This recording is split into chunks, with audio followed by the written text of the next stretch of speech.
করবে and then capture করার পরে কনভার্ট করার ইফিসিয়েন্সি কতটুকু। এইটুকু কনসেপ্ট বিষয়টাই আমরা তিনটা রিসোর্সের জন্য লাইট, ওয়াটার এন্ড নিউট্রিয়েন্টের জন্য এই চ্যাপ্টারে আমাদের ডিসকাশন থাকবে। ফার্স্ট আমাদের লাইট রিলেটেড ডিসকাশন এবং the three essentially need resources অথবা রিসোর্স পোলের তিনটা রিসোর্সের মধ্যে লাইট সবার আগে। লাইট, ওয়াটার এন্ড নিউট্রিয়েন্ট এই তিনটা রিসোর্স কিভাবে এবং the plant components involve within the অ্যাগ্রোফরেস্ট্রি system, ওখানে কিভাবে তাদের ওরা ক্যাপচার করবে, ওই বিষয়টা কিভাবে শেয়ারিং হবে এন্ড দেন কনভার্ট হবে, এইসব বিষয়ে কিছুটা ধারণা দেওয়া হবে। তা আমাদের একটা বিষয় ছিল অ্যাগ্রোফরেস্ট্রি সিস্টেমে যখন সুবিধা বা পটেনশিয়ালিটি পড়ানোর একটা ইন্টেনশন ছিল, তখন বলছিলাম যে অ্যাগ্রোফরেস্ট্রি system where efficiently PAR can be used. Efficient utilization of PAR, photosynthetic active radiation অথবা রেডিয়েশন অথবা লাইটের এফিশিয়েন্ট ইউটিলাইজেশন হওয়ার একটা সুযোগ থাকে, অথবা রিডিউস ওয়াস্টেজ অফ লাইট। কেননা অ্যাগ্রোফরেস্ট্রি সিস্টেমে মাল্টি লেয়ার একটা সিস্টেম ক্রিয়েট করার সুযোগ থাকে এবং the different layer distribution or partitioning of light, বিষয়টা যদি এনশিওর করা যায় তাহলে লাইটের এফিশিয়েন্ট ইউটিলাইজেশন অথবা রিডিউস ওয়াস্টেজ এমন একটা কনসেপ্ট আমরা এখানে কিছুটা জাস্টিফাই করার একটা ইন্টেনশন থাকবে। তো এই পারপাসে আমরা লাইট রিলেটেড রেডিয়েশনের partitioning among the different layer of agroforestry system, এই রিলেটেড একটা কনসেপ্ট জানার জন্য আমরা সবার আগে লাইটের একটা ধারণা নিতে। What is light? Light related knowledge আপনার অনেক আগে আছে। আমরা যখন বিফোর ইউনিভার্সিটি স্টাডিজ, আমরা যখন এর আগে এসএসসি তে আমাদের ফিজিক্সে লাইট রিলেটেড আমাদের অনেক নলেজ ডেভেলপ করার একটা সুযোগ ছিল। এখানে বলা ছিল light is a form of electromagnetic radiation. The human eye is very sensitive towards this radiation and the various frequencies that our eyes interpret as colors. Electromagnetic radiations comes in different wavelength.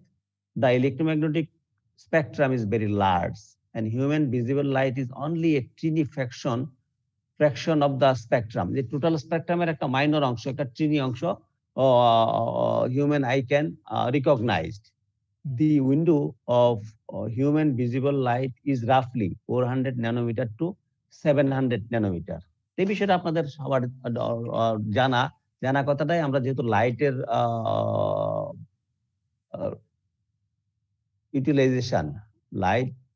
Utilisation by plant, এই অংশটা যখন অথবা লাইটের sharing, partitioning, light related radiation purpose এই বিষয়টার utilisation বা application আমরা দেখতেছি।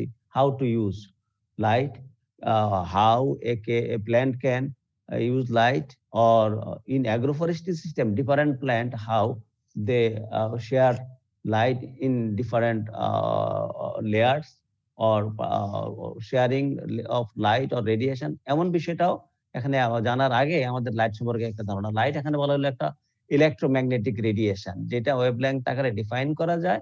তার এটা একটা বিরাট একটা ব্যান্ড, বিরাট একটা স্পেকট্রাম। তাহলে এইটার একটা মাইনর অংশ হিউম্যান আই ক্যান রিকগনাইজ।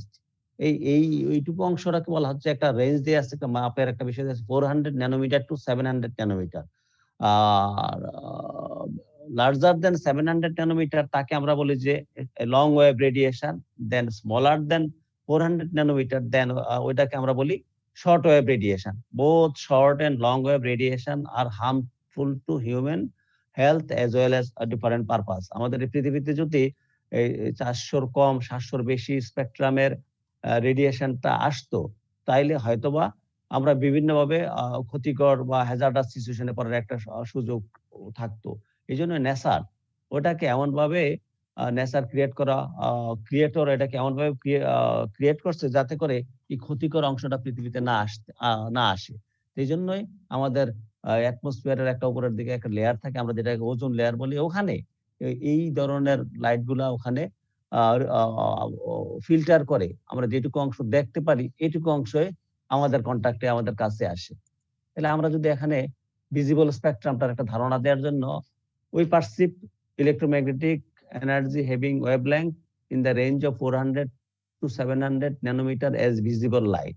তো এটাকে আমরা এই যে এইটুকু অংশকে টোটাল লাইটটা যদি এমন হয় এইটুকু অংশ এই যে এই অংশটাকে এনলার্জ করলে এমনটা হয়। তো এটা হচ্ছে এখানে কালারের একটা বিষয় বলা আছে, বিভিন্ন লেংথে তার কালারটা বিভিন্ন রকম হয়ে যায়। তাহলে এইটাকে আমরা রিকগনাইজ করতে পারি। এইজন্য আমরা বিভিন্ন কালার এখানে ভিজিবল লাইটটার আমরা 7 কালার রিকগনাইজ করি। এটা আমরা জানিও কালারগুলোর নাম। 400 to 700 ন্যানোমিটার এখানে বলা হচ্ছে যে 20% of visible light, 20% of visible light is PAR. This is photosynthetically active radiation. Photosynthetically active radiation হচ্ছে PAR। তাহলে এখান থেকে দেখেন যে তার চেয়ে যদি বড় হয় তাহলে তাদের নামগুলা কি হয় আমরা জানি যে FM রেডিও, তারপরে টিভি রেডিয়েশন, মাইক্রোওয়েভ, ইনফ্রারেড, আর এদিকে আছে ছোটগুলো আল্ট্রাভায়োলেট, গামা, এক্স-রে, এমনগুলা। তাহলে প্রত্যেকটাই আমরা খালি চোখে আমাদের জন্য এটা অবজার্ভ করা অসম্ভব। তাহলে এই লাইটটাকে আরেকটু করে দেখা যায় যে দেখেন যে long wave radiation, short wave radiation, এটা ভিজিবল অংশ গুলোর নাম দেয়া আছে। এইটুকু অংশের 1/4 হচ্ছে ফটোসিনথেটিক্যালি অ্যাক্টিভ রেডিয়েশন, যেটাকে পিএআর দ্বারা ডিনোট করা হয়। তো এখন পিএআর হচ্ছে আমাদের ডিসকাশনের বিষয়, কেননা ফটোসিনথেসিস পারপাসে plant can intercept PAR by using PAR, photosynthetic product can produce by plant during photosynthesis.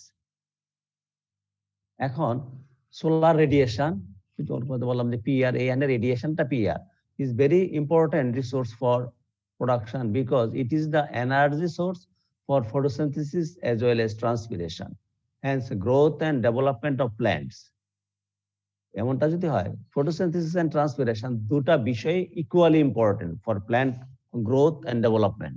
For plant growth and development photosynthesis and transpiration both process are equally important. আমরা অ্যাজ ইউজুয়ালি আমরা দেখেছি photosynthesis পারপাসে, photosynthesis প্রসেসে একটা physiological process যেখানে ফটোসিনথেস তৈরি হয় অথবা কার্বোহাইড্রেট তৈরি হয়, ওয়াটার আর লাইট দেন অক্সিজেন, এইসব লাইট এইসব মিলে তাহলে এখানে একটা প্রোডাক্ট তৈরি হয়, অক্সিজেন এখান থেকে রিলিজ হয়, এমন একটা বিষয়। কার্বন ডাই অক্সাইড দেন ওয়াটার লাইট, তিনটার কম্বিনেশনে এখানে কার্বোহাইড্রেট তৈরি হয়, বাই প্রোডাক্ট হিসেবে ওয়াটার এখান থেকে বাইরে হয়ে যায়, এমন একটা বিষয় হচ্ছে ফটোসিনথেসিস, এটা আমরা জানি। কিন্তু এখানে ট্রান্সপিরেশন প্রসেসটাও আমাদের জানা। ট্রান্সপিরেশনের প্রসেস, এই প্রসেস থেকে গাছ থেকে এক্সেস ওয়াটার অথবা বিভিন্ন প্রসেসে যে ওয়াটারটা হট হয়ে যায়, যে ওয়াটারটা আর টেম্পারেচার রাইজ হয়, তখন এটা বের হওয়ার একটা ইন্টেনশন থাকে। বের হয়ে যাওয়ার প্রসেসটাই হচ্ছে ট্রান্সপিরেশন। ট্রান্সপিরেশন আর photosynthesis, which one is the more important process for plant production, এমনটা যদি বলা হয় তাহলে কোনোটাকে দুইটা একেবারে খুব কাছাকাছি রিলেটেড। উইদাউট ট্রান্সপিরেশন ফটোসিনথেসিস হওয়ার কোনো সুযোগে থাকে না। ফটোসিনথেসিস না হলেও আবার ট্রান্সপিরেশন হবে না। ফটোসিনথেসিসের ফলে ওখান থেকে এই যে ওয়াটারের ফটোলাইসিস হয়, দেন ওয়াটার ভ্যাপার তৈরি হওয়ার একটা সুযোগ থাকে। এখানে হট একটা ভ্যাপার তৈরি হয়, ওইটা স্টোমাটাকে প্রেসার দেয়, গার্ড সেলগুলোকে, এটা ওপেন হয়, দেন ওখান থেকে ভ্যাপার বের হয়ে যায়, কার্বন ডাই অক্সাইডের এন্ট্রি হয়। তাহলে এই যে বিষয়টা, এটা হয়তো আমরা পরের একটা ক্লাসে যে ওয়াটার ইউজ রেশিও নামে একটা অংশ আমরা যখন পড়াবো তখন ওখান থেকে আরেকটু ক্লিয়ার হবে। তাহলে ট্রান্সপিরেশন, অবভিয়াসলি যদি ট্রান্সপিরেশন না হয় তাহলে লিফের ইনসাইডে কার্বন ডাই অক্সাইড আসার কোনো সুযোগে থাকে না। যদি without carbon dioxide photosynthesis product হবে না। This is the raw materials of carbon dioxide, is the raw materials of photosynthesis process. ওটা না হইলে পরে প্রক্রিয়া চলবে, ওখান থেকে কোনো প্রোডাক্ট তৈরি হবে না। তাহলে এই জন্য বলছে solar radiation important resource for both photosynthesis and transpiration process. These are the physiological process essentially need for plant growth and production. তাহলে বলা হচ্ছে গ্রোথ এন্ড ডেভেলপমেন্ট হয় যদি এই দুইটার মধ্যে সাফিসিয়েন্ট পরিমাণে লাইট বা রেডিয়েশন থাকে। দি yield of crops, whether tree crops or ground crops, are dependent on solar radiation which is intercepted. Total solar রেডিয়েশনের উপরে এই বিষয়টা ডিপেন্ডেন্ট না। যেটুকু অংশ এ প্ল্যান্ট ক্যান ইন্টারসেপ্ট তার উপরে ডিপেন্ড করে। Excessive density as well as excessive exposure to radiation energy may also depress economic yield. Like other resources, water and nutrient, light cannot be stored, it must be fortuit. Light যখনই আসবে, যখনই প্রয়োজন হবে তখনই তাকে intercept করতে হবে, তখনই ইউটিলাইজ করতে হবে। লাইটকে স্টোর করে রাখার কোনো সুযোগ নাই। কিন্তু ওয়াটার এন্ড নিউট্রিয়েন্ট কোনো কোনো সময় স্টোর করে রেখে আবার ফার্দার ইউজ করার একটা সুযোগ থাকে। আবার এক্সেস লাইট, এখানে আরেকটা ইম্পর্টেন্ট বিষয় হচ্ছে যে লাল করা আছে যে অংশটা, এক্সেসিভ এক্সপোজার টু রেডিয়েশন, এই অংশটাও অনেক সময় প্ল্যান্টের ক্ষতি করে। এই জন্যই প্ল্যান্টের জন্য অনেক সময় আমরা পার্শিয়াল শেড অথবা কিছুটা রিডিউস লাইট অনেক সময় দরকার পড়ে। 100% সময় যদি লাইট থাকে তাহলে এখানে ইকোনমিক ইনজুরি, অনেক সময় আমরা বলি যে স্কর্চিং ইফেক্ট, হিট বার্ন, এইসব বিষয়গুলো আসে। কিন্তু লাইটের রেডিয়েশন অংশটা, লাইট এজ রেডিয়েশন, তার একটা ব্যালেন্স অ্যাক্সেস থাকতে হবে, বাট কখনো কখনো যে 100% লাইট এসেনশিয়ালি নিড না, কম হইলেও হয়। তো এই বিষয়টাকে আমরা কাজে লাগাবো during partitioning of light among the different layers of agroforestry system. এখানে এই পারপাসে এইটুকু অংশ জানার জন্য আমরা এখানে একটা প্ল্যান্টের ক্লাসিফিকেশন আপনাদের সামনে নিয়ে আসতেছি।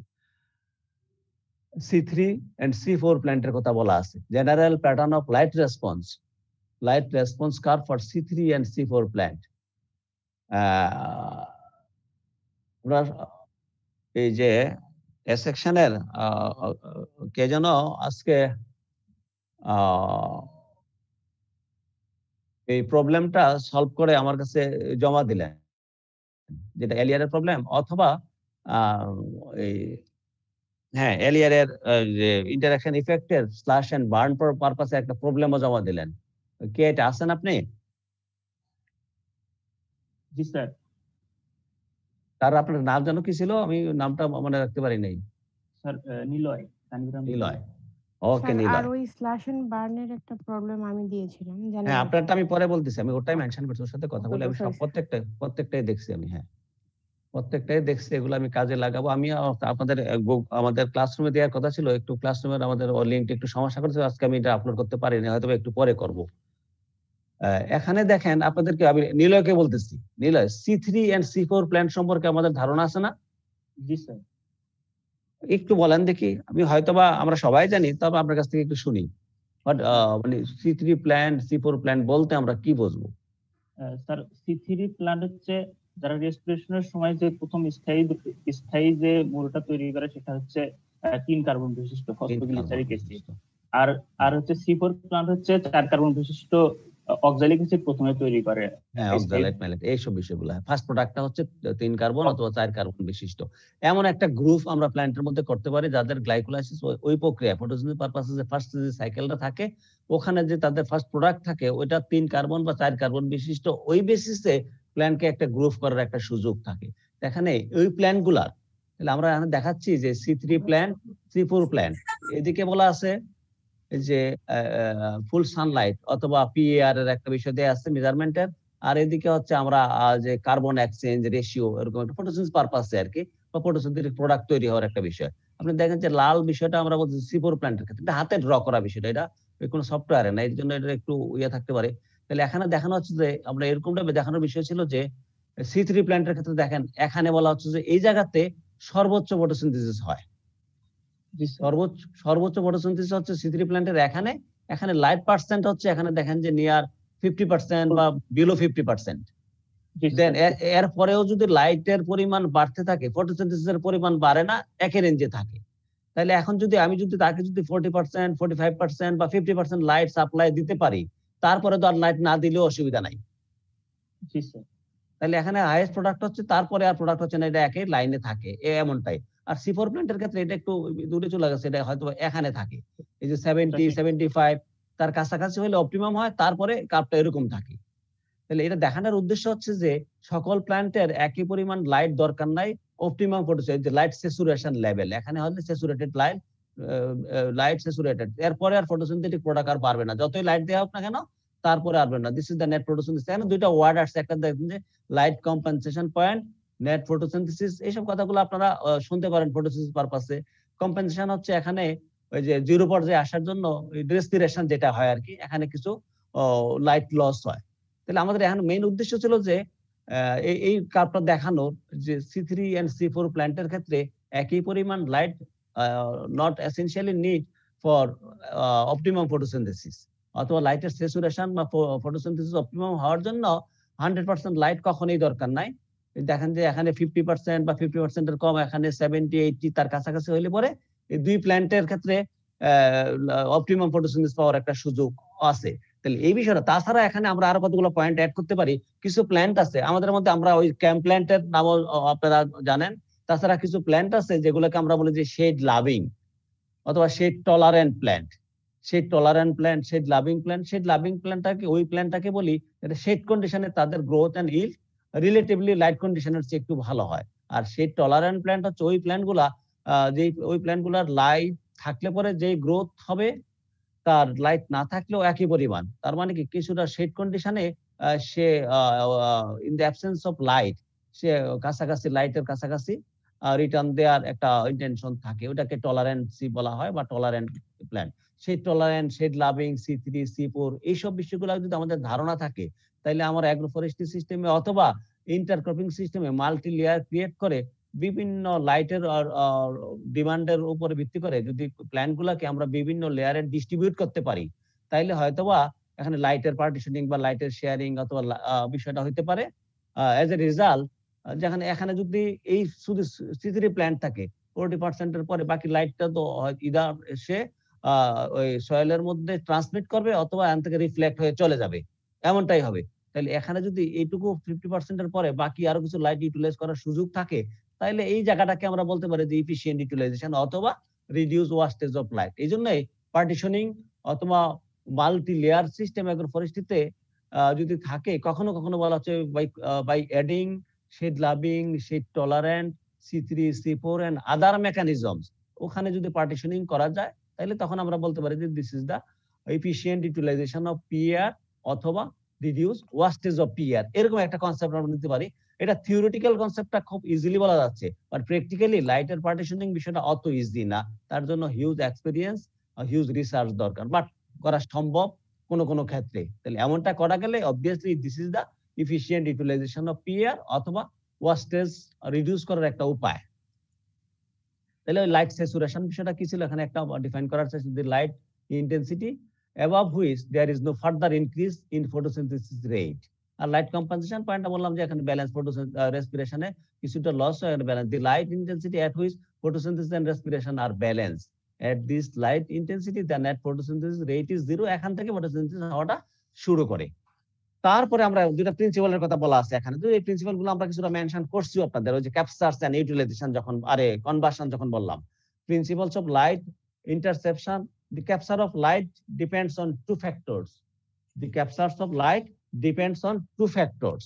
The function of incident photosynthetically active radiation, this is PAR, that is intercepted by the each plant species. The efficiency of conversion of the intercepted radiation by the photosynthesis, by photosynthesis। এখানে দুইটা বিষয়, একটা হচ্ছে যে কতটুকু light intercept করতে পারে, এই ইন্টারসেপশন বিষয়টা আমাদের ডিসকাশনের বিষয় থাকবে। A plant within agroforestry system or outside agroforestry system, how much radiation it can intercept, এমন একটা বিষয় আমরা আমাদের ডিসকাশন থাকবে পরের দিকে। আর ইন্টারসেপ্টেড লাইটের মেজারমেন্টেরও একটা বিষয় থাকবে, হয়তো আগামী ক্লাসে এটা দেখবো।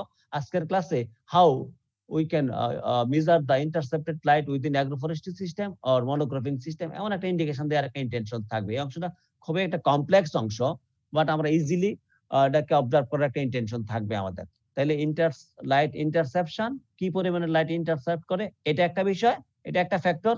আর একটা ফ্যাক্টর হচ্ছে ইন্টারসেপ্টেড লাইটটাকে কনভার্ট করার efficiency of involve plant species, plant to plant.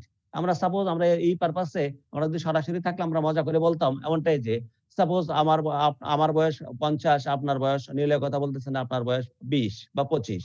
এখন কোন একটা বিষয় কনজিউম করার পরে আমি একটা খাওয়াই, সাপোজ আমি যত তাড়াতাড়ি আপনি যত তাড়াতাড়ি এটাকে ডাইজেশন হবে আপনার, বা যতটুকু যে পরিমাণে আপনি গেইন করতে পারবেন, আমি হয়তো পারবো না due to difference of ages. তেমন একটা বিষয় যে আমাদের বিভিন্ন স্টেজে এমনটা হয়, অথবা হইতে পারে ইন্ডিভিজুয়াল একই এজের, আপনারা আমাদের ক্লাসের মধ্যে একই এজের আপনারা আছেন, এর মধ্যে অনেকে আছে তার হেলথ অনেক ভালো, তার মানে শরীরের রেজিস্ট্যান্স অনেক ভালো, সে অনেক বেশি কনজিউম করতে পারে, এমন বিষয়টাও থাকে। কেননা তার কনভার্সন করার ক্ষমতাটা বেশি, বা তার ডাইজেশন করার ক্ষমতাটা বেশি, তার এটিপি তৈরি করার ক্ষমতা বেশি। এটা ইন্ডিভিজুয়াল টু ইন্ডিভিজুয়াল, বিভিন্ন স্টেজ টু স্টেজ ভেরি করতে পারে। এই জন্যই কনভার্সন এফিসিয়েন্সি বা কনভার্সন কোএফিসিয়েন্ট, এই বিষয়টা একটা ইম্পর্টেন্ট বিষয়। এখানে একটা কি পরিমাণে ইন্টারসেপ্ট করবে এন্ড দেন তার কনভার্ট করার ক্যাপাসিটি, এই দুইটা বিষয় important factor during light interception অথবা লাইট ইউটিলাইজেশন। এখানে আমরা light interception on sole crops that means একটা মনোক্রপিং সিস্টেম, যেখানে কোনো লেয়ার থাকবে না, একটা লেয়ারে গাছ থাকবে, সিঙ্গেল লেয়ারে প্ল্যান্ট থাকবে। তখন কিভাবে লাইট ইন্টারসেপশন মেজার করা যায় বা লাইট ইন্টারসেপশনের একটা ধারণা দেওয়া হবে। এটা অনেকগুলো ইকুয়েশনকে সামারাইজ করে আমি সিম্পল কতগুলো ইকুয়েশন নিয়ে এসেছি। আমরা এই রিলেটেড এই পারপাসে আমাদের কতগুলো বইয়ের নাম দিছিলাম, যে এই ইন্টারঅ্যাকশন ট্রি ক্রপ ইন্টারঅ্যাকশন অংশটা স্টাডি করার জন্য কতগুলো বইয়ের নাম আমি ফার্স্ট ক্লাসে দিছিলাম আপনাদের। এর মধ্যে ট্রি ক্রপ ইন্টারঅ্যাকশন এ ফিজিওলজিক্যাল অ্যাপ্রোচ, এটা ছিল অঙ্গের একটা বই, অং ONG অং। ওই বইয়ের মধ্যে আপনারা যদি দেখেন ওখানে এই যে লাইট ইন্টারসেপশন সোল অনেকগুলো ইকুয়েশন দিল। এখান থেকে আমি সিম্পল অংশটা আপনাদেরকে যেটুকু অংশ রিয়েলাইজ করা যায় আমরা একটা বিষয় নিয়ে আসছি। এখান দেখেন যে সিম্পল একটা equation SI equal to S minus ST, এই অংশটা সো সিম্পল। তারপরে আস্তে আস্তে আমাদের আর একটু জটিল ইকুয়েশন আসার একটা আসবে দেখবেন। SI ইন্টারসেপ্টেড সোলার রেডিয়েশন, কতটুকু রেডিয়েশন ইন্টারসেপ্ট করবে একটা মনোক্রমিক সিস্টেমে একটা প্ল্যান্ট। এখানে সিম্পলি বলা আছে S মাইনাস ST। S হচ্ছে solar radiation incident upon the canopy, this radiation obviously PAR অথবা ভিজিবল লাইট। PAR আলাদা করা যাচ্ছে না তো, ভিজিবল লাইট আমাদের 400 থেকে 700 ন্যানোমিটার রেঞ্জের এই যে লাইটটা আসতেছে, এই লাইটটা ক্যানোপির উপরে যেটুকু লাইট ইনসিডেন্ট বা আসতেছে এটা বা ইনকামিং লাইট টোটালটা। তারপরে বলা হচ্ছে minus ST solar radiation transmitted to the soil. এর মধ্যে কিছু অংশ সয়েলের মধ্যে ট্রান্সমিট হয়ে যাবে, কিছু অংশ গাছ ইন্টারসেপ্ট করবে। ইন্টারসেপ্টেড কোনটা টোটালটা থেকে ট্রান্সমিটেড অংশটা বাদ দিলে যেটা থাকবে এটা ইন্টারসেপ্টেড এখানে বলা আছে। But this method of determining intercepted solar radiation makes no allowance for the fraction of incident radiation that is reflected from the canopy surface. It is better to estimate fractional interception, that is F. তাহলে এখানে বলা আছে যে এই transmitted অংশটা বাদ দেওয়ার পরে যেটুকু থাকবে এটুকু ইন্টারসেপ্টেড। বাট এখানে আরেকটা ফ্যাক্টর থাকতে পারে, যে কোনো ইভেন্ট সারফেস থেকে, যে কোনো স্মুথ সারফেস থেকে লাইট ট্রান্সমিট করে রিফ্লেক্ট করে রিফ্লেক্টেড অংশটা এখানে বিবেচনায় নেওয়া হয় না। এই জন্য বলা হচ্ছে যদি সুযোগ থাকে এটাকে বিবেচনায় নিয়ে ফ্র্যাকশনাল ইন্টারসেপশন মেজার করা যায় কিনা। ফ্র্যাকশনাল ইন্টারসেপশন বা মেজার করাটাই হবে বেটার এস্টিমেশন। তাহলে এখন ফ্র্যাকশনাল ইন্টারসেপশন মেজার করার জন্য একটা ওয়ে দেয়া আছে। ফ্র্যাকশনাল ইন্টারসেপশন হইতে পারে বলা হচ্ছে যে ইনকামিং যে লাইটটা ইন্টারসেপ্ট হবে ওইটাকে যদি টোটাল লাইট দ্বারা ইয়া করা হয় ওইটাই ফ্র্যাকশনাল ইন্টারসেপশন হবে, এমনটাই বলা হচ্ছে এখানে। তাহলে F সমান SI ডিভাইডেড বাই S, এটা equation 2। Fractional interception for a specific canopy is hardly affected by the absolute value of S। আসলে বলা কি পরিমাণে লাইট আসতেছে তার উপরে খুব একটা বেশি ডিপেন্ড করে না, বাট গ্রেটার সিজনাল ভেরিয়েশন হয় এখানে depending on the developmental stage, কোন স্টেজে আছে, leaf area index, plant height, canopy structure, plant water status, প্ল্যান্টের মধ্যে কি পরিমাণে ওয়াটার আছে তার উপরে ডিপেন্ড করতেছে। এই বিষয়গুলো when water is freely available, fractional interception is related to leaf area index, that is denoted by L. In many soil crops by the expression এটাকে fractional interception তখন এভাবে মেজার করা যায় যে 1 minus exponential KL, K একটা factor, L একটা factor. K কে বলা হচ্ছে এক্সটিংশন কোএফিসিয়েন্ট, L হচ্ছে লিফ এরিয়া ইন্ডেক্স। নিলয়, আপনি কি লিফ এরিয়া ইন্ডেক্স সম্পর্কে শুনছেন? আপনার সাথে আজকে কথা বলি। জি স্যার, শুনতেছি স্যার। লিফ এরিয়া ইন্ডেক্স এর একটা ধারণা দিতে পারেন কি? স্যার সম্ভবত লিফের যে এরিয়াটার মাধ্যমে লাইট গ্রহণ করে এটাই লিফ এরিয়া ইন্ডেক্স একটা রেশিও। লিফ এরিয়া ইন্ডেক্স একটা রেশিওটা হচ্ছে ধরেন একটা প্ল্যান্টের হয়তোবা অনেক লিফ থাকে। সাপোজ আপনি দেখেন একটা আম গাছে খেয়াল করেন, যে কোনো একটা প্ল্যান্টের কথা খেয়াল করেন, অনেক লিফ থাকে, প্রত্যেকটা লিফের উপরে কি লাইট আসে? না স্যার, নাও আসতে পারে, কারণ যদি ওভারল্যাপিং থাকে, কোনো কারণে লাইটটা ডিস্টার্ব থাকে, লাইটের উপরে কোনো কভার থাকে, কোনো ব্যারিয়ার থাকে, ওইটাতে লাইট আসবে না। বাট এখন লিফ এরিয়া ইন্ডেক্স হচ্ছে the leaf area which are available for light interception, যে অংশটা available for light interception ওই এরিয়াটা at the same time গাছটার টোটাল ক্যানোপিটা obviously একটা ল্যান্ডের উপরে দাঁড়াই আছে না, একটা ল্যান্ড কভার করে দাঁড়াইছে, যেটুকু ল্যান্ড কভার করে দাঁড়াইছে ওই এরিয়া প্লাস যেটুকু এরিয়া লিফের, যেটুকু leaf area available for light interception, দুইটা এরিয়ার যে রেশিওটা ওইটা হচ্ছে লিফ এরিয়া ইন্ডেক্স। দুইটা এরিয়ার যে ইন্ডেক্সটা ওইটাই লিফ এরিয়া ইন্ডেক্স। তাহলে এখানে দেখেন যে কে হচ্ছে এক্সটিংশন কোএফিসিয়েন্ট এখানে, আর এল হচ্ছে লিফ এরিয়া ইন্ডেক্স। কে হচ্ছে এক্সটিংশন কোএফিসিয়েন্ট, এটা কোএফিসিয়েন্ট প্ল্যান্ট টু প্ল্যান্টের এক্সটিংশন কোএফিসিয়েন্ট মেজার করা থাকে, এটা ডিপেন্ড করে লিফ এরিয়া ইন্ডেক্সের উপরে। লিফ এরিয়া ইন্ডেক্স কম বেশি হইলে কে বেশিটা কম বেশি হইতে পারে। তাহলে এখানে লিফ এরিয়া ইন্ডেক্সের একটা ডেফিনেশন এখানে দেয়া আছে, নিলয় পড়েন দেখে কি দেয়া আছে লিফ এরিয়া ইন্ডেক্সের definition. Leaf area index is the ratio of total upper leaf surface of vegetation divided by the surface area of the land on which the vegetation grows.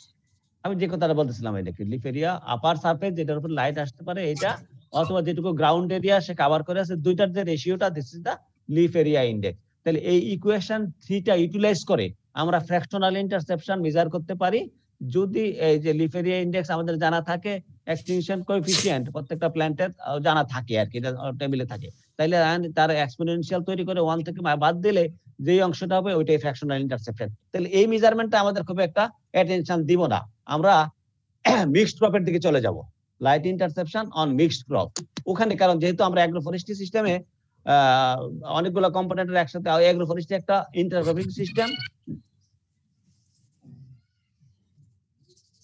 যেখানে বলা আছে দেখেন যে the relationship between fractional interception and canopy are characteristics defined by equation 3 assume that the canopy is a homogeneous arrangement. Obviously এখানে একটা layer ছিল, আমরা monocropping সিস্টেমে এখানে একটা লেয়ার ছিল, এখানে কোনো স্ট্রাটিক্যাল স্ট্রাটিফিকেশন ছিল না, কোনো লেয়ার ক্রিয়েশন ছিল না of randomly distributed leaves, and that there is no special variation in light transmission, special কোনো ভেরিয়েশন ছিল না। এই অংশটা আমাদের কনসার্ন বিষয় এখানে, এই অংশটা। পরের যে ল্যাঙ্গুয়েজটা আসছে নিলয় পড়েন দেখি। Clearly, these conditions are not met in intercrop or agroforestry system because of the extensive horizontal and vertical variation in canopy structure introduced by different species combinations and differences in planting date and arrangement, leaf size, shape and orientation, and plant height.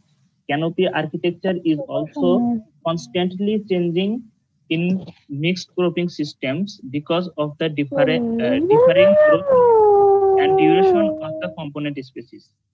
Niloy, G sir. এই যে একটা sound আসলো, এটা কি আপনার জন্য আসলো না আমার জন্য আসলো? স্যার ওটা স্যার অন্য একজনের জন্য আসছে স্যার, আমার জন্য না স্যার। তাই না? না আপনি তো সাউন্ড করেন নাই, আমিও করি নাই। তাহলে আমার পাশেও সাউন্ড করেনি স্যার, আমি রুমে একদম একা। তাই তো বলতেছি দেখেন না, তাহলে এই সাউন্ডটা কি ডিজায়ারেবল? না স্যার। এই সাউন্ডটা যে করছে আমার এখানে কি হাইলাইট হয় নাই? আমি তো বুঝতে পারিনি, পারছি তো, আমি মনে রাখবো তার কথা, আমি তো রাখবো, কারণ আমার ইন্টেনশন থাকে এই ট্রি অফ ইন্টারঅ্যাকশন চ্যাপ্টারটাই হচ্ছে অ্যাগ্রোফরেস্ট্রির একটা জটিল অংশ। আপনারা আরো চ্যাপ্টার পড়বেন তো, আমিও তো ওই অ্যাগ্রোফরেস্ট্রি ডিপার্টমেন্টে শুরু থেকে আমি ওই ডিপার্টমেন্টে আছি, প্রায় কাছাকাছি সময় থাকে আর কি। তো অদ্যাবধি পর্যন্ত ট্রি অফ ইন্টারঅ্যাকশন চ্যাপ্টার কেউ পড়াইতে আগ্রহী হয় না, কারণ এর জন্য পড়তে গেলে একটু স্টাডি করতে হয় বিভিন্ন রকম। দেখেন আপনাদেরকে দিচ্ছি যে একটা প্রবলেম আছে আর একটা প্রবলেম তৈরি করেন, এরকম বিষয়গুলো নতুন নতুন বিষয়গুলো স্টাডি করার একটা ইয়া থাকে। তাহলে এইটুকু অংশ কষ্ট করে নিয়ে আসতেছি, আমরা চেষ্টা করছি সবাই মিলে যাতে এই বিষয়টা আমরা রিয়েলাইজ করতে পারি। এখানে যদি ডিস্টার্বিং কোনো ইনিশিয়েটিভ থাকে তাহলে এটাকে অ্যালাউ করব না। তো এটা কি ধরনের ওটা? হ্যাঁ, আমরা অনলাইনে ক্লাস নিচ্ছি, আপনি অনলাইনে আমি অনলাইনে, আমার ওখান থেকে তো কোনো নয়েজ হয় না, আপনার ওখান থেকে হয় নাই। তাইলে ওখানে যে সিনসিয়ার স্টুডেন্ট যে নয়েজটা তৈরি করলো তাকে তো আমি মনে রাখবো, হবে তো দেখা হওয়ার সুযোগ থাকবে ইনশাআল্লাহ। তাহলে আমরা এটা তো ডিজায়ার করি না, কারণ কি আমি এই যে দেখছেন, আপনি দেখছেন যে আমি ওই প্রায় টোটাল সময়টাই, কারণ সরাসরি ক্লাস নিতে গেলে আমরা একটু ব্রিদিং স্পেস পাই, কথা বলার একটু আপনার সাথে কথা বলতে একটু একটু রেস্ট নেওয়ার, কিন্তু এখানে কিন্তু কন্টিনিউয়াস কথা বলতে হচ্ছে আমাকে। কিন্তু আমি নিলয়ের সুযোগ নিয়ে আমি হয়তো 1 মিনিট একটু আমার দেখতেছিলাম যে আমার গলায় লাগতেছিল, আমি একটু নিলাম। তো ওই সময় যে সিনসিয়ার স্টুডেন্ট, অবভিয়াসলি এখানে যারা ঢুকছে এগুলো সবগুলোকে স্টুডেন্ট বলবো আমি, অবভিয়াস স্টুডেন্ট ছাড়া তো কেউ এখানে আসবে না। যে সিনসিয়ার স্টুডেন্ট এইটুকু নয়েজ তৈরি করলেন, এটা আমি মনে রাখবো, অবভিয়াসলি মনে রাখবো। তাহলে এখানে ওকে স্যার, সরি স্যার, এই যে আপনি যেটা আমরা বললাম যে এখানে ইকুয়েশন 3 যেটা ছিল 1 মাইনাস এক্সপোনেনশিয়াল অফ KL, এখান থেকে যেটুকু লাইট আমরা ফ্র্যাকশনাল ইন্টারসেপশন মেজার করব ওখানে স্পেশাল কোনো ভেরিয়েশন ছিল না, একটাই হোমোজেনাস লেয়ার ছিল। বাট এই কন্ডিশনটা অ্যাগ্রোফরেস্ট্রি সিস্টেমে ক্লিয়ারলি সুইটেবল হবে না। Clearly this condition are not meet in intercrops or agroforestry system, কেননা এখানে বলা আছে এখানে horizontal as well as vertical stratification and variation এখানে থাকতে পারে বিভিন্ন কারণে। আমরা বিভিন্ন সময় অ্যাগ্রোফরেস্ট্রি সিস্টেমে সবগুলা প্ল্যান্ট স্পেসিস একসাথে প্লান্টিং হওয়ার সুযোগ থাকে না, তাদের লিফ সাইজ, শেপ, ওরিয়েন্টেশন বিভিন্ন রকম ভেরিয়েশন থাকে। তো canopy architecture is also constantly change হয়। এই জন্য এখানে আমরা এই ইকুয়েশনটা ইউটিলাইজ করার সুযোগ থাকে না। এই জন্য ওখানে আমরা আল্লাহ এটা তো দেখাই যায় না, তাহলে আমরা একটু ছোট করে এটা দেখে নিই। এই যে light interception in addition intercrops may be described by stratifying the canopy in several horizontal layers such as, তখন আমরা পরের অংশটা বলতেছি। তাহলে এই মনোক্রপিং সিস্টেমে তো আমরা ইকুয়েশন 3 ইউটিলাইজ করে ইজিলি আমরা লাইট ইন্টারসেপশন ও ফ্র্যাকশনাল ইন্টারসেপশন মেজার করার একটা সুযোগ ছিল। তো লাইট ইন্টারসেপশন ইন এডিশন ইন্টারক্রপস অথবা ইন অ্যাগ্রোফরেস্ট্রি সিস্টেম ওটাকে বলতেছে যে বিভিন্ন লেয়ারে মেজার করাটাই ভালো। By stratifying the canopy into several horizontal layer suggest, এখানে একটা লেয়ার বলা আছে এই যে এসএল হচ্ছে solar radiation in layer L. Layer L এ সাপোজ অনেকগুলো লেয়ার থাকতে পারে, L, M, N, O, P, এরকম 4-5টা লেয়ার যদি একটা লেয়ারের নাম যদি এল হয়, এল লেয়ারে কি পরিমাণে লাইট ইন্টারসেপ্ট হবে। এখানে আরেকটা বিষয় বলা আছে, এল লেয়ারের মধ্যে এ এন্ড বি দেয়া আছে। দেখেন আগের ইকুয়েশন 3 ছিল, এখানে 1 মাইনাস এক্সপোনেনশিয়াল KL ছিল এখানে KL, আর এখানে দেখেন যে এ এন্ড বি দেয়া আছে, যেটা এল এ এল বি। এল লেয়ারে স্পেসিস এ, দেখেন এই অংশটা আমরা দেখি এখানে টোটাল সোলার রেডিয়েশন ইন্টারসেপ্টেড, এই বিষয়টা মেজার করা যাবে। টোটাল সোলার রেডিয়েশনের পরিমাণ জানা থাকতো 1 minus exponential KL A, KL for B। এটা কি আমরা একটু এখানে পড়লে দেখবো। হ্যাঁ, S denotes the quantify of solar radiation reaching the surface of canopy layer L. SL is the quantification of radiation intercepted by the layer L, and KLA, KLB and LLA, LLB represents the extinction coefficient and leaf area indices for layer L in species A and B. That means এখানে একটা অ্যাগ্রোফরেস্ট্রি system, এখানে অনেকগুলো layer থাকতে পারে, যার মধ্যে একটা layer হচ্ছে এল, আরো আরেকটা লেয়ার সাপোজ দুইটা লেয়ার ধরলাম, একটা এল আর একটা এম। তাহলে এল লেয়ারে দুইটা স্পেসিস আছে, একটা হচ্ছে এ আর একটা বি। তাইলে এখানে এল লেয়ারে কি পরিমাণে দুইটা স্পেসিস দ্বারা কম্বাইন্ডলি লাইট ইন্টারসেপ্ট হবে এটা মেজার করার ওয়েটা বলা আছে এখানে SL equal to total solar radiation 1 minus exponential KL of A, KL of B, এমনটাই। তাহলে ইকুয়েশন 4 ইউটিলাইজ করে সিঙ্গেল একটা লেয়ার থেকে কি পরিমাণে লাইট ইন্টারসেপশন হবে by the total by the all components involved in this layer. এখানে দুইটা কম্পোনেন্ট আছে, একটা A একটা B, দুইটা স্পেসিস আছে, দুইটা স্পেসিস একটা লেয়ারে আছে, একটা A আর একটা হচ্ছে B। B and B combinedly in the layer L, how much radiation they intercept, এই ইকুয়েশনটা মেজার ইউটিলাইজ করে এটা মেজার করা যাবে, এটা বলা হচ্ছে equation 4। But in this layer A, species A, how much radiation can intercept, এই বিষয়টা কিন্তু আলাদা করার সুযোগ নাই। তাহলে এই জন্য ওরা পরে আর একটু পরের স্লাইডে আমরা যাবো, এটা একটু স্লাইড শুধু আনে। লাইট ইন্টারসেপশন এটা তো আমরা দেখলাম, পরের স্লাইডে যাই। হ্যাঁ, interception by the species A in layer L, ওইটাকে আমরা SLA দ্বারা ডিনোট করতে পারি। মানে বলা আছে যে SLA মানে এল লেয়ারে এ স্পেসিস কি পরিমাণে লাইট ইন্টারসেপ্ট করবে। তাহলে আমরা KLA, LLA ফর এ স্পেসিসের জন্য এটা মেজার করে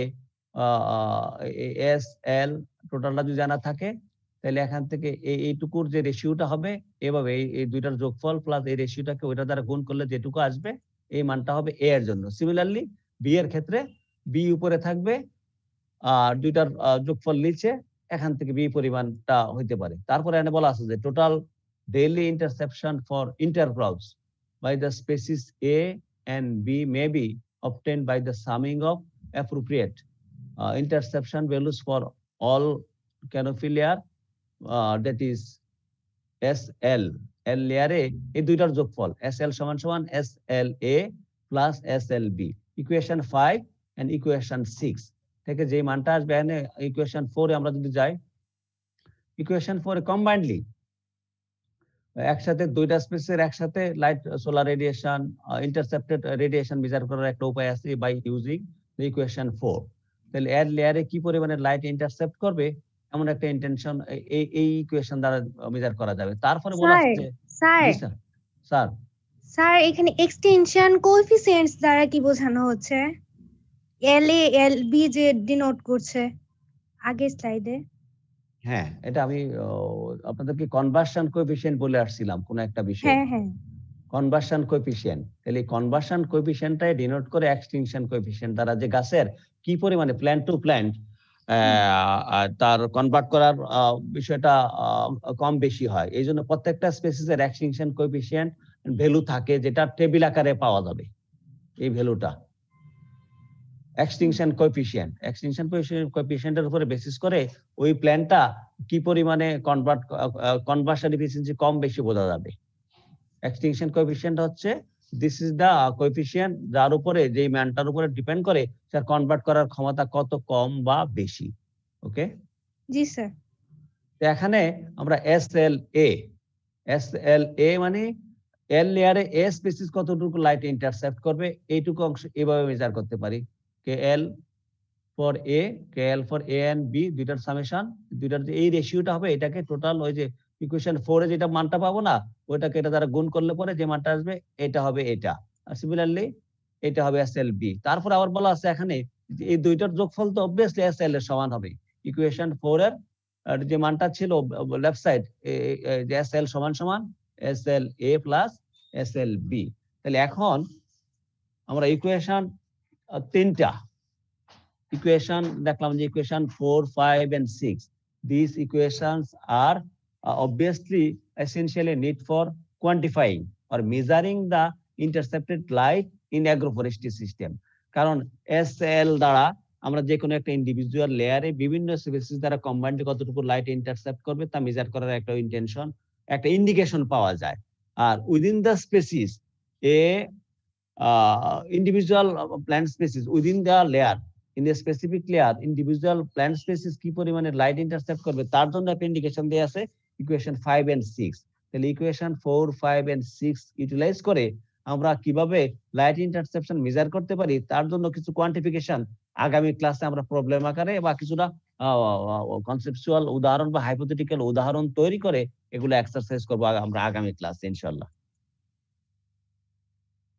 তাহলে এখন এটুকু অংশ বাদ থাকলে আমাদের সময় থাকে আর 5 মিনিট।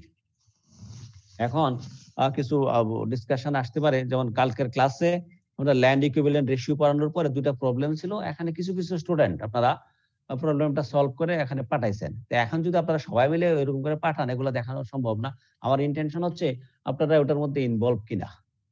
এটার মধ্যে আমার মনে হয় ল্যান্ড ইকুইভ্যালেন্ট রেশিও একটা ইন্ডিকেটর, ইন্টারঅ্যাকশন ইফেক্ট আরেকটা ইন্ডিকেটর, দুইটা মেজার করে একটা অ্যাগ্রোফরেস্ট্রি সিস্টেমকে জাজ করা যাবে, একটা জাজমেন্ট করার, একটা ইভ্যালুয়েশন করার একটা উপায়। This are the index of agroforestry system evaluation. এই সিস্টেমটা ভালো না খারাপ, রান করা যাবে কি যাবে না, একটা সিস্টেম সম্পর্কে ধারণা নেওয়ারও একটা উপায় হচ্ছে land equivalent ratio and interaction effect measurement. দুইটা আবার ইন্টার রিলেটেড, দুইটা আবার land equivalent ratio and interaction effect আবার ইন্টার রিলেটেড।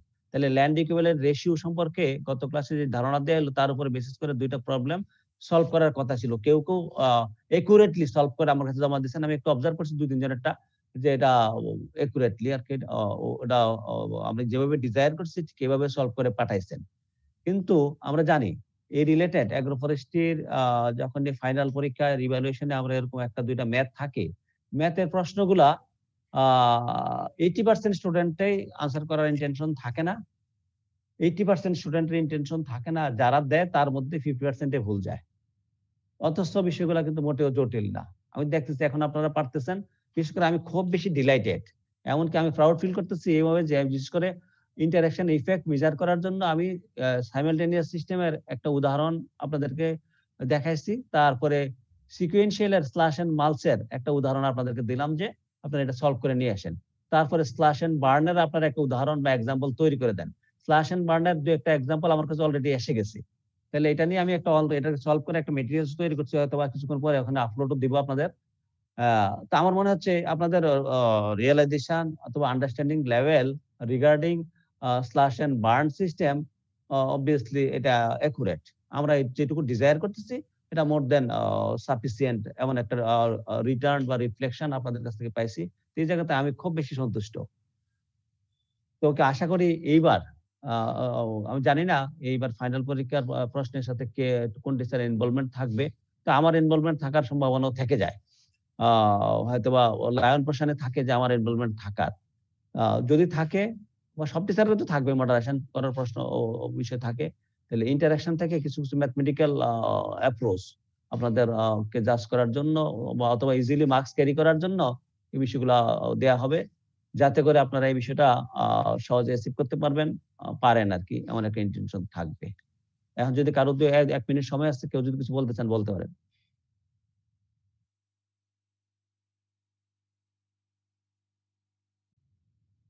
সামিন আছেন?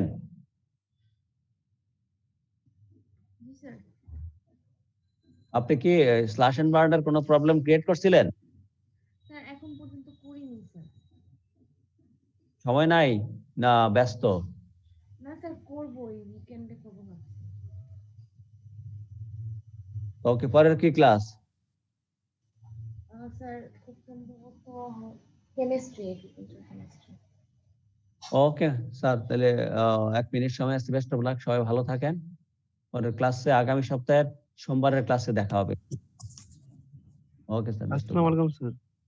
ওয়ালাইকুম